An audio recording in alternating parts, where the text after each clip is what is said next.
You can't teach that. I'm going to go out and do whatever it takes to win, and every single night. My teammates rely on my energy.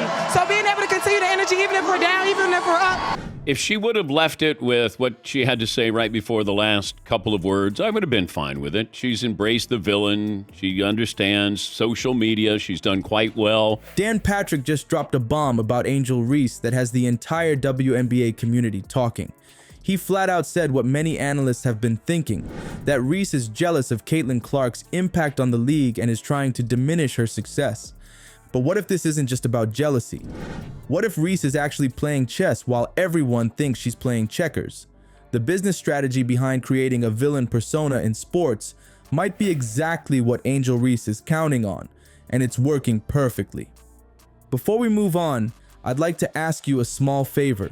If you appreciate this content, please take a second to like this video and subscribe to the channel. Over 98% of you watch the videos without subscribing. It costs you nothing, but it makes a huge difference to us. So, did you click the subscribe button?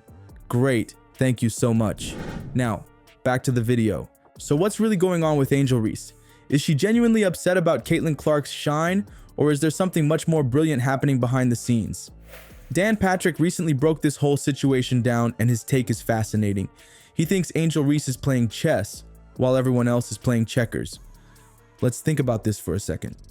When reporters asked Reese about Clark's record-breaking attendance numbers, when we're in college, I don't know, it's cool, like getting to see one of your best friends live out her dream and then play against each other by the same time. She wins the national title. First thing she does, she mocks Caitlin Clark. And then she doesn't even celebrate with her teammates. So she's made it personal with Caitlin Clark. What did she do? She immediately flipped the script and started talking about her own impact on the league.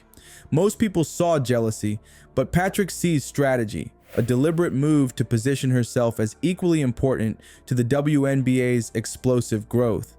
This isn't just random behavior. Patrick sees a calculated pattern that reminds him of another notorious sports figure, Draymond Green. Green didn't become one of the NBA's most recognizable faces just by being a good defender. He crafted an entire persona around being the bad guy, the villain everyone loves to hate. And guess what? It worked amazingly well for his bank account and his brand. The similarities are striking. That controversial play where Reese appeared to hit Clark in the head, Patrick doesn't see that as a random emotional reaction. He sees it as a carefully orchestrated moment designed to generate headlines and keep Angel's name trending right alongside Caitlin's. It's exactly the kind of move Green has perfected in the NBA. Physical, controversial, and guaranteed to keep the cameras pointed at you. You know what's really telling? Reese's own words. She straight up said, "I'll take the bad guy role and I'll continue to take that on and be that for my teammates." We have a different kind of relationship. We've been through a lot of the same things. A lot of people have misconceptions about us. Eyeballs on the WNBA really have to do with Caitlin Clark. Now, you might, if you stay long enough, maybe you'll see something or someone that you go, okay, I'm entertained by this. The reason why we watching women's basketball is not just because of one person, it's because of me too. That's not someone who's accidentally stirring up drama. That's someone who knows exactly what she's doing. Patrick makes this incredible comparison that puts everything in perspective. He likens Clark's impact on women's basketball to Wayne Gretzky's effect on hockey. Gretzky didn't just dominate, he elevated the entire NHL's popularity and visibility. Clark is doing the same for the WNBA, creating opportunities for everyone in the league, including Angel Reese. And here's where Reese's strategy gets brilliant. She's not fighting against Clark's popularity, she's leveraging it. When these two players face off, arenas sell out, TV ratings explode, social media can't stop talking about them. By positioning herself as Clark's antagonist, she ensures she remains a central character in the WNBA's most compelling storyline. Think about it this way: controversy sells.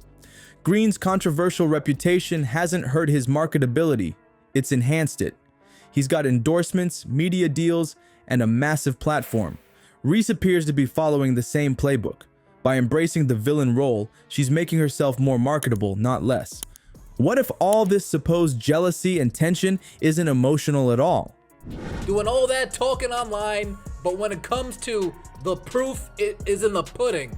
When it comes to the numbers, when it comes to the black and the white. And people didn't notice the game. They're noticing it now. Well, that's because of Caitlin Clark, not Angel Reese. Angel Reese has played a role in this, and she's a very good player. What if it's just business?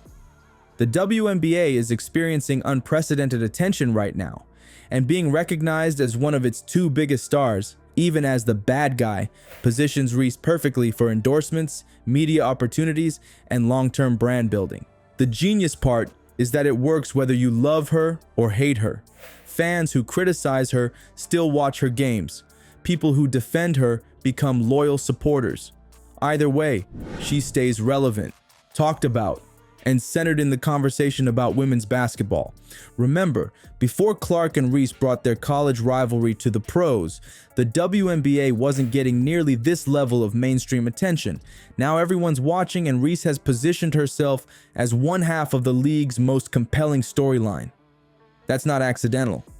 That's strategic brand building at its finest. Patrick's analysis suggests something that many fans haven't considered. She is a social media star, and she has capitalized on that. And maybe she embraces being the villain. If Caitlin Clark is on the team, it becomes the right team. Because Caitlin Clark is on it. It's like saying Michael Jordan's not on the right team. What looks like jealousy might actually be one of the smartest marketing strategies we've seen from a rookie athlete. By creating this perfect foil to Clark's rising star, Reese ensures that no conversation about women's basketball happens without mentioning her name too.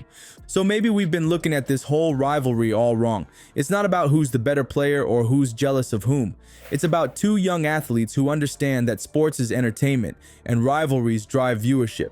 Clark brings in fans with her incredible skill and likability. Reese keeps them watching with controversy and conflict. Together, they're transforming the league. Clark now has an 8-year, $28 million deal with Nike that will include her own signature shoe. The deal is the richest sponsorship contract for a women's basketball player. And I don't care who it is. Angel Reese got fouled earlier this season in a game against the Connecticut Sun. That was a dirty play. And I don't know if anybody singled that out. When we look at what's really happening here, it's all about the spotlight. Dan Patrick nailed it when he pointed to the numbers, those sold-out arenas and TV ratings that skyrocketed because of Caitlin Clark. The evidence is crystal clear. While others might try to claim equal credit for the WNBA's new popularity, Patrick's analysis cuts through the noise. This isn't just about basketball anymore. It's about who controls the narrative. Angel positioning herself against the Clark phenomenon isn't just smart, it's genius marketing.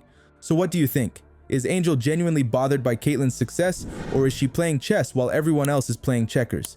Drop your thoughts below.